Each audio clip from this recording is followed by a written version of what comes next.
यहाँ चाहिँ हामीले अचारका लागि खोर्सानी, प्याज, लसुनहरू अलरेडी रेडी गरेको छौँ काटेर। अब यो चाहिँ हामी एकछिनबाट ब्लाइन्डरमा हालेर अचार बनाउँछौँ। तपाईँले देख्न सक्नुहुन्छ टमाटर पनि हामीले काटेर रेडी गरेको छौँ। हामीले त्यसमा धनिया पनि एड गर्दैछौँ अचार बनाउनको लागि। यहाँ चाहिँ हामीले पानी चाहिँ मोमो स्टिम गर्नको लागि रेडी गर्दैछौँ। यो चाहिँ हामीले मोमो बनाएर अलरेडी फ्रिजमा हालेको थियो, डिप फ्रिजमा, र जस्ट अहिले चाहिँ निकालेर यसलाई स्टिम मात्रै गर्न खोजिराखेको छु। यो चाहिँ हामीले अब यहाँ स्टिम गर्नको लागि अलरेडी तेल हालिसकेको छौँ र अब त्यो हामीले मोमोलाई चाहिँ स्टिम गर्नको लागि चाहिँ यहाँ रेडी गर्दैछौँ।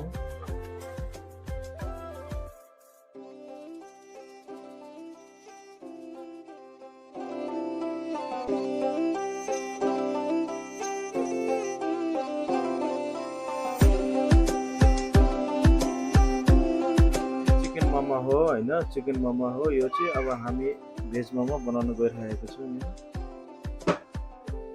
यो चाहिँ मेरो भाउजू र मेरो बहिनीले हाम्रो लागि बनाइदिनु भएको हो। थ्याङ्क यू सो मच मेरो भाउजू र बहिनीलाई। अब हामीले यो मोमोलाई स्टिम गर्नको लागि राखिसक्यौँ। यहाँ मेरो छोरी कृषाले पनि यहाँ हामीलाई हेल्प गर्दैछन् मोमो बनाउनको लागि।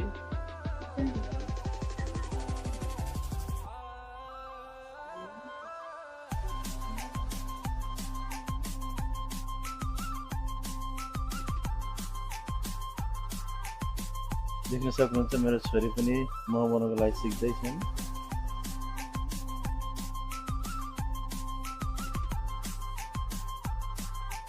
यो मोमो चाहिँ हाम्रै 3 जनाको लागि हो। तपाईहरुले देख्न सक्नुहुन्छ। अब यसलाई हामीले सबै थोक रेडी गरिसक्यो। अब हामी छोपेर केही समयसम्म यसलाई पाक्न दिन्छौँ। यो चाहिँ आमा, बाउ र छोरीको लागि 3 स्टेप।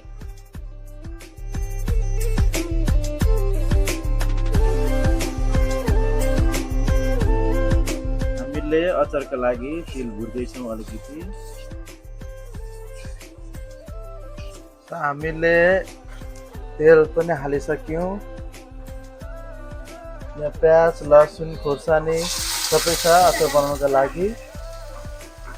त्यसको थोरै हजुरहरूले टमाटर हाल्नुहोस्। टमाटर हालेर पनि राम्ररी चलाउनुहोस् अथवा भुट्नुहोस्।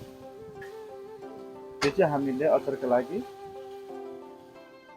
गर्दैछौँ। यो चाहिँ अलमोस्ट रेडी हुन लाग्यो अचारका लागि। अब यसपछि हामी ब्लाइन्ड गरेर रेडी गर्नेछौँ। अब हजुरहरूले पुरा चेक पनि गर्नुहोस् पाक्यो पाकेन भनेर। यो रेडी भएको छैन, फेरि एकैछिन राख्नुहोस्।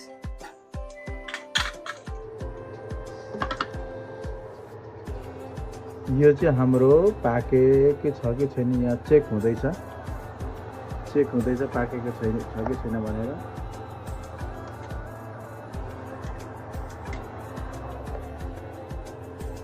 अब त्यो हाम्रो मोमो चाहिँ पाक्दैछ उता, र अब हामी यहाँ चाहिँ मोमोको अचार बनाउँदैछौँ।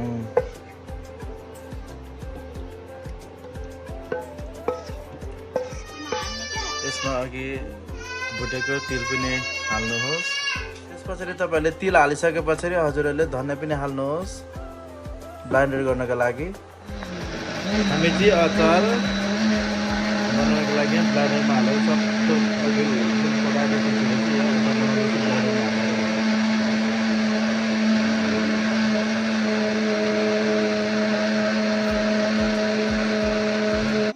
हाम्रो अचार पनि रेडी भयो। हजुरहरूले देख्न सक्नुहुन्छ।